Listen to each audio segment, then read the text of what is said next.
बिस्मिल्लाहिर्रहमानिर्रहीम। मैं ये वीडियो ये बात रिकॉर्ड पर लाने के लिए बना रहा हूँ कि आजकल में खुदा ना खास्ता मुझे कोई नुकसान पहुँचता है, मेरी टीम के किसी मेंबर को कोई नुकसान पहुँचता है, हमारे किसी साथी की जान जाती है, तो कानून नाफिज करने वाले इदारों को ये मालूम हो कि इसके पीछे कौन हो सकता है। वैसे तो 8 साल में टीम सरेआम ने जितने भी जराइम पेशा अफराद को बेनकाब किया, उनमें से जिसका भी बस चले वो हमें गोली मारने से कम नहीं करेगा। हर एक हमारी जान का दुश्मन है। सोशल मीडिया पर भी ये लोग इनके हवारी अक्सर कैंपेन्स चलाते रहते हैं। लेकिन ये मामला जरा मुख्तलिफ इस तरह से है कि मेरे दाएं जानिब आप जिस शख्स को देख रहे हैं, ये पुलिस यूनिफॉर्म भी जाली है, ये शख्स भी जाली डीएसपी है, इसकी गाड़ी पर लगी सरकारी नंबर प्लेट भी जाली है, और ये और इसके जाली पुलिस एहलकारों का गैंग इगवा बराए तावान का काम करता था, जिसे 3 साल पहले टीम सरेआम ने अपनी जान लिटरली हथेली पर रखकर बेनकाब किया था। रेंजर्स के साथ हमने कार्रवाई की थी, इस गैंग में हमारे लोग शामिल रहे और इगवा बराए तावान की इसकी कार्रवाइयों को खुफिया कैमरों पर रिकॉर्ड किया। ऐसी सूरत में कि अगर इसे पता चल जाता कि ये लोग टीम सरेआम के लोग हैं तो वो उसी वक्त उन्हें गोली मारता, गुरेज नहीं करता गोली मारने से। क्योंकि उन्हीं कार्रवाइयों के दौरान जब हम ये खुफिया कैमरे पर रिकॉर्डिंग कर रहे थे, इसने एक लड़की को अगवा करने के दौरान मुजाहमत पर उसे बेझिझक गोली मार दी थी और फिर बाद अज़ां वो अब्बासी शहीद अस्पताल में ज़ेरे इलाज भी रही थी। 3 साल पहले जुलाई ही में हमने इसके खिलाफ कार्रवाई की। रेंजर्स के साथ अंडा मोड़ पर इसका अगवा बराए तावान का जो अड्डा था उसे बेनकाब किया। वहां से 2 लड़कियां और एक शख्स हमें, जिनके हाथ और पैर बंधे हुए थे, लरजते कांपते हुए वहां से बाजियाब करवाए हमने, और इस शख्स को रेंजर्स ने गिरफ्तार कर लिया। इसकी गिरफ्तारी के बाद ये पता चला कि इस पर कत्ल के 3 मुकदमात, कम से कम 3 मुकदमात मुख्तलिफ थानों में दर्ज हैं। उन थानों की पुलिस आई, इंटेरोगेट किया और इसको गिरफ्तार कर लिया अमली तौर पर उन 3 कत्ल के मुकदमात में भी। लेकिन सुभान अल्लाह, अल्लाह इस मुल्क के निज़ाम इंसाफ को बेहतर करे कि लोअर कोर्ट से तो इसकी बेल खारिज होती नहीं, लेकिन 3 साल बाद हाई कोर्ट से इस शख्स की जमानत मंजूर हो गई।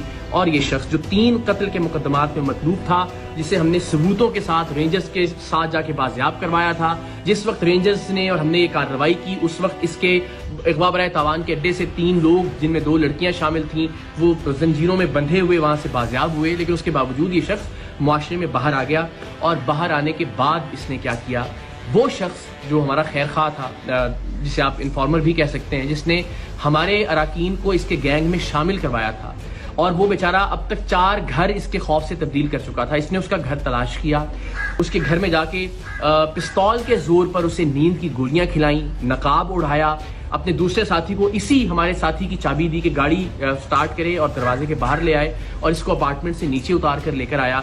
और इरादा ये था कि इसको अगवा करके लेकर जाए अपने अड्डे पर और तशद्दुद करके इसको मारे ताकि इबरत का निशान बना सके। लेकिन अल्लाह की करनी, अल्लाह कुछ और मंजूर था। सीसीटीवी फुटेज आप देख सकते हैं कि ये जैसे ही वो नकाब के साथ इसको लेकर नीचे उतरा, वो गोलियों का असर अल्लाह की मेहरबानी से ज़ायल हुआ, और हमारा जो साथी था वो वहाँ से भागा, ये उसके पीछे भागा। लेकिन तब तक इसने फिर रियलाइज़ किया कि अब मुझे इसका पीछा नहीं करना चाहिए, वापस आया और उसकी गाड़ी को लेकर ये लोग चले गए।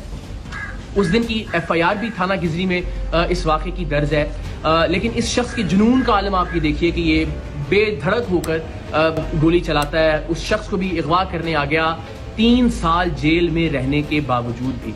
सो हमारी जान तो हाजिर है पाकिस्तान के लिए, हमारा खून हाजिर है हर वक्त पाकिस्तान के लिए। हम हर जगह सरेआम जाते हैं, इवेंट्स के अंदर लोगों के दरमियान मौजूद होते हैं, रिकॉर्डिंग्स कर रहे होते हैं। सो ये ज़िंदगी तो हाजिर है इस कॉज के लिए।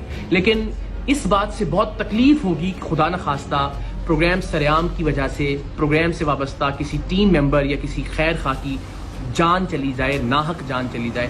तो आप सबसे मेरी ये रिक्वेस्ट है कि अब तक हमने जो भी कंट्रीब्यूट किया है सोसाइटी के लिए, हमने कभी कुछ नहीं मांगा। मेरी सिर्फ ये रिक्वेस्ट है कि अगर आप में से कोई भी शख्स इस शख्स को जानता है जिस पर 3 कत्ल की FIR हैं, अब इस अगवा की कोशिश की FIR भी हो गई, जो हमने लोग बाजियाब करवाए थे रेंजर्स के साथ जाकर, उसकी FIR भी मौजूद है, इसके क्राइम के तमाम तर रिकॉर्डिंग्स भी मौजूद हैं। अगर आप इसको जानते हैं, इसके ठिकाने के बारे में जानते हैं, तो प्लीज़ पुलिस की हेल्पलाइन पर या रेंजर्स की हेल्पलाइन पर आप ज़रूर कॉल करके बताइए इस शख्स के बारे में, ताकि इसको गिरफ्तार किया जा सके। वंस अगेन, मेरी ज़िंदगी का मामला नहीं है और ना ही मेरी ज़िंदगी का मसला है। अल्लाह ने चाहा तो ज़ाहिर जुरात कब्र में है, हमारा ईमान है, हमारा यकीन है कि उसे कोई टाल नहीं सकता। लेकिन किसी ऐसे शख्स की जिसने नेक नियति के साथ टीम सरेआम की मदद की, या टीम सरेआम की बाकी अराकीन जो प्रोड्यूसर्स हैं, डायरेक्टर्स हैं, उनको किसी तरह का नुकसान पहुंचे, तो ये बड़ा नाकाबिल तलाफी नुकसान होगा मेरे लिए ज़िंदगी भर के लिए। तो आप सबसे रिक्वेस्ट है, प्लीज़ इस शख्स के बारे में आप कोई भी इंफॉर्मेशन रखते हैं तो आप शेयर कीजिए। کم سے کم یہ ضرور کیجئے کہ اس ویڈیو کو میکسیمم شیئر کیجئے اپنے واٹس ایپ گروپس میں, سوشل میڈیا پر, تاکہ زیادہ سے زیادہ لوگوں تک یہ پہنچ سکے, اور شاید کسی ایسے شخص تک یہ پہنچ جائے جو اس شخص کے بارے میں, جو جعلی ڈی ایس پی ہے وجی, اس کے بارے میں کوئی معلومات پولیس کو یا رینجرز کو دے سکتا ہو. باقی مجھے, میری ٹیم کو اور خاص طور پر ہمارے ساتھی کو اپنی دعاؤں میں یاد رکھیے. اللہ تعالیٰ پاکستان کا حامی و ناصر ہو. پاکستان زندہ باد.